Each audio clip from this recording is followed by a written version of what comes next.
Hello, Scott Vossen here with Minnesota Control Solutions. Just wanted to welcome you to our First National Bank and U.S. Bank 375 Jackson energy projects.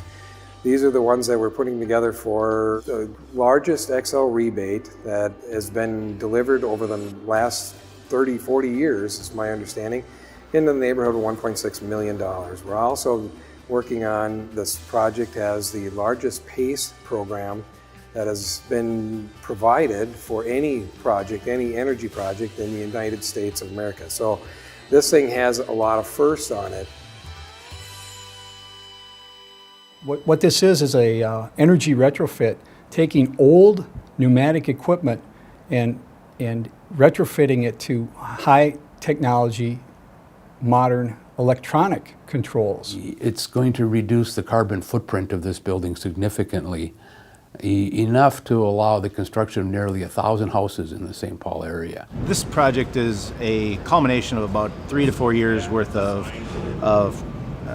thought process, working with Xcel Energy, working with Minnesota Control Solutions to try to figure out how to conserve energy, make our buildings more efficient, more energy efficient, more customer friendly, and give us a stronger competitive advantage to other buildings in downtown St. Paul. Downtown St. Paul is pretty unique. Other cities will tend to tear down and build new. St. Paul tends to keep their buildings, try to renovate, modernize them, and some of the things you tend to run into are old piping systems, old ductwork systems, things that haven't worked for a number of years. It was a kind of a unique challenge with the age of some of these buildings and the systems and the documentation that was available. But the answers were found and the savings became apparent after some thorough investigation, and we pulled all this stuff together and we brought forward the answers that I think helped Minnesota Controls drive this to success with Xcel Energy on the savings that was available and that we're going to see achieved. We were given the project back in March of this year. In April, Xcel Energy came in and made this project go from a 9-month project all the way down to a 7-month project. They wanted to meet their deadlines for energy efficiency for their programs. They have to report to the state of Minnesota. So the project was enhanced tremendously in the factor that we had to be able to get this thing done in a very short period of time. We had to really hit the ground running and work with the building operating engineers and constantly question them. How do you do this? How do you switch over from heating to cooling? What happens when the building is being run during the day when it's 20 below zero outside? And so that learning curve was really fast. All this stuff was installed in the 60s, and what it is it's manual push buttons and statuses for all the fans and pumps for the entire building. They push the button, turns the fan on. When the fan starts up, a light comes on to let them know it's on. Now they had to do this every morning and every evening. They had to come in, turn everything on that they wanted on, turn it off at the end of the day. And after they turned it on for everything, they went out and physically checked to make sure it was running, took readings to make sure it was doing what it should, and that's basically the only way you knew how things were actually running in the building. You just had to press the button, see the light turn on, hope it was actually running, and then go physically check yourself. The controls portion of it is to control all the heating and cooling systems in the building. Presently, everything that was there is running, prior to this, running heating, cooling simultaneously at the same period of time. Energy was not a big cost when this building was constructed, and as time has went on, the equipment has improved, but say units such as like the induction boxes, the way that they function is still the same today as it was then. However, the controls are much tighter on them. To keep up with the code and the indoor air quality standards, these units function just great to meet that, provided that they have the proper controls. All right, this is the induction unit that's the primary heating and cooling source for the entire building. Designed back in the early 1900s, it was used a lot in big high-rise buildings. This was the technology of the time. When we got here, this damper never existed. This actual tubing tied directly to the induction unit was constantly flowing all the time. It never shut the air off at all. So what we did was created a damper with Albert's help to come up with modifications so we can get an actuator to sit on it and to be able to get this in here so we can actually close this off and modulate the damper so that we can actually move it so we can get just less air if we need to, and or just close it completely. Prior to this, none of that ever took place. When that closes, now we got more pressure in the air handling unit duct, so the air handling units now slow down. Once they start slowing down, that's your energy conservation. The comfort level comes from the fact that we're controlling the amount of air that's coming through here and controlling the valves. The old pneumatic line there used to feed an old pneumatic valve, which had a sensor located at the inlet of the induction unit. We now have sensors and the wall spaces on the interior side so we can actually measure the temperature of the air in the space. So now we can actually control the valve. The old ones used to be globe valves and they'd have a pneumatic operator on it that had a spring. The system here provides almost 190, 200 pounds of pressure inside the system. That 200 pounds of pressure could easily push past most pneumatic operated valves. So these things were consistently flowing all the time. And when that was taking place, then they would use the interior fans to be able to either overcool or overheat in order to maintain temperature in the space. The extra efforts were made to go in, properly size the valves for the new heat loads and cooling loads in the buildings, and put them onto a control system that's going to modulate them to meet the exact needs of the space. You can achieve quite a bit of energy savings just by limiting the flow, so you're not just pumping water just for the sake of pumping water. Only pump what you need. You'll save tremendous energy. If the pumps in the basement and all the VFDs that were added in the system can go from 100%, which is where they were prior to all of this, even down to 80% or even 70%, the majority of your energy is saved. The farther we can get that to ramp down, the more energy that's saved in the building. And right now, most of the air handling units went from 100% down to 70 already, which is a significant savings above and beyond what was ever planned for in the building originally when the original design criteria was put together. So this is the heart of this building. There are over 1,500 of these in the entire building, and every single window cavity in this building has them. So when you add the automation to it, now we can actually control the north side and the south side independently so that each unit will function rather than having the whole building function as a whole. Now we can actually start controlling individuals. And that's one of the things that all the engineering teams and everybody have worked around specifically to find out what the best solution is to be able to get this whole building into a modern era.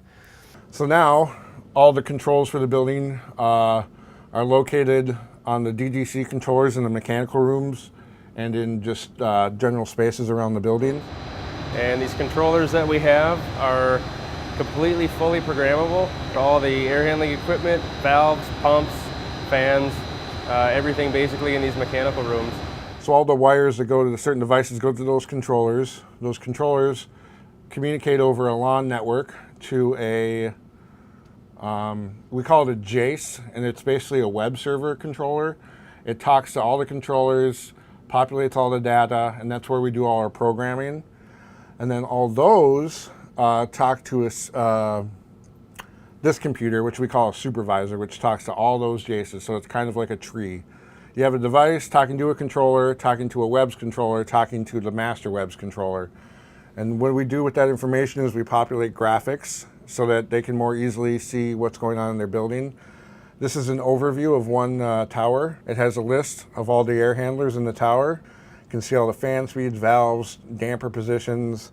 You can make schedules so that instead of pressing the buttons every morning and every afternoon, they can schedule them so they turn on at 6 a.m. every day and turn off at 6:30 p.m. If you have people working on the weekends, you can schedule them over the weekend. You don't have to come in and manually push a button and turn it on. It'll just turn on when you need it to. And then for the individual units themselves, You have all the temperature readings, CO2 levels, fan speeds, average space temperatures on the floors, and then a bunch of set points to help control this unit. To help with troubleshooting and preventative maintenance, what most of this is for in the end game is to get trends. And by trends, I mean history of what the unit was doing at certain times of the day, certain times of the month, things like that, so that you can try and detect any problems or figure out better solutions to certain problems that you might have on the floor.